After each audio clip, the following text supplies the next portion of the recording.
చంద్రబాబు నాయుడు గారు తీసుకున్న నిర్ణయాలు చాలా ఉజ్వల భవిష్యత్తుకు బలమైన పునాదులు వేసే విధంగా ఉన్నాయని పాలిట్ బ్యూరో అభిప్రాయపడింది. తొలి 5 సంతకాల్లోనే సంక్షేమానికి పెద్దపీట వేస్తూనే చీకటి చట్టాలకు చరమగీతం పాడడంతో పాటు ఒక ప్రజారంజకమైన పరిపాలనకు మంచి బిగినింగ్ ఇచ్చారు చంద్రబాబు నాయుడు గారని పాలిట్ బ్యూరో సభ్యులందరూ కూడా మా నాయకుడు చంద్రబాబు నాయుడు గారిని ప్రశంసించడం జరిగింది.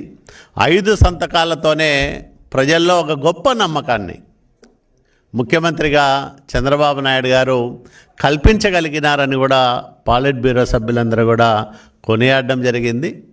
ఈ 5 సంతకాల అంశాల అమలులో కూడా చకచకా జరుగుతున్న నిర్ణయాలు ప్రజలు, ముఖ్యంగా నిరుద్యోగులు, రైతులు, వీటి వల్ల లబ్ధి పొందే నిరుపేదలు, అన్నా క్యాంటీన్లు లాంటి వాటి వల్ల లబ్ధి పొందే నిరుపేదలు, వీళ్ళందరినీ దృష్టిలో పెట్టుకొని తెలుగుదేశం పార్టీ ఏ పునాదుల మీద అయితే ఏర్పాటైందో ఒక సంక్షేమ శ్రేయో రాజ్యాన్ని ఆంధ్రప్రదేశ్ రాష్ట్రంలో స్థాపించాలని ఎన్టీ రామారావు గారు కలలు కన్న ఆ విస్తృత ప్రయోజనాలను సాధించే దిశగా తొలి బలమైన అడుగులు చంద్రబాబు నాయుడు గారు వేశారు ముఖ్యమంత్రిగాని పాలిట్ బ్యూరో సమావేశం అభిప్రాయపడింది.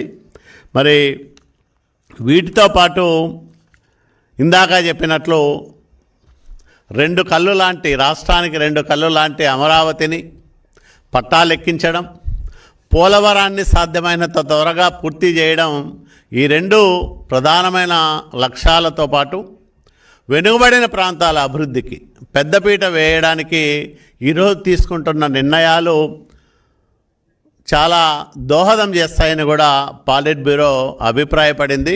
ఎందుకంటే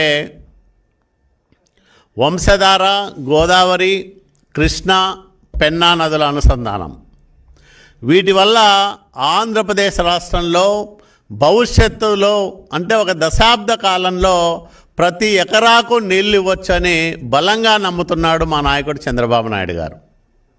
ఒకవైపు వెనుకబడిన ఉత్తరాంధ్రకు సాగునీటి సదుపాయాలు పెంచడంతో పాటు అత్యంత కరువు పీడిత రాయలసీమకు కృష్ణా జలాలతో పాటు గోదావరి జలాలను కూడా అందించాలనే తపన చంద్రబాబు నాయుడు గారిలో స్పష్టంగా కనిపిస్తూ ఉంది.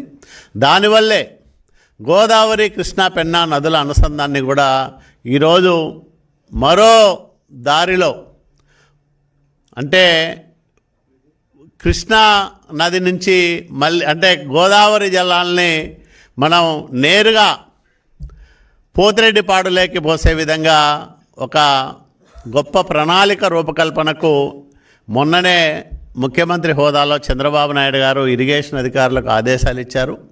దీనివల్ల శతాబ్దాల కరువుతో చిక్కి శల్యమైపోయిన రాయలసీమకు ఉజ్వలమైన భవిష్యత్తు ఇవ్వడానికి ఒక రాయలసీమ బిడ్డగా, నిజమైన రాయలసీమ బిడ్డగా చంద్రబాబు నాయుడు సాగిస్తున్న కృషి అద్వితీయమని పాలిట్ బ్యూరో ఈరోజు ప్రశంసించింది.